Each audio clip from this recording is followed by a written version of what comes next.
પણ આજે કહું છું કે જ્યારે જ્યારે કોઈ પણ સમયે જરૂર પડે ત્યારે યુવાનો સંગઠિત થઈને આવતા હોય છે, પણ યુવાનોને જ્યારે કોઈ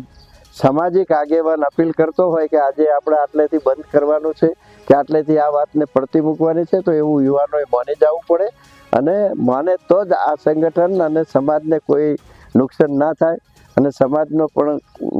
કોઈ પ્રશ્ન હોય એનો ઉકેલ સારી રીતે લાવી શકે આગેવાનો. કોઈ બી વસ્તુનો ન્યાય લેવા માટે ન્યાયની રીતે આવે છે, કારણ કે કોઈ ઝઘડા કરવાથી કે કોઈ એકબીજા ગામમાં જવાથી કોઈ એનો ન્યાય મળતો નથી. યુવાનોને પણ અમારી એક અપીલ છે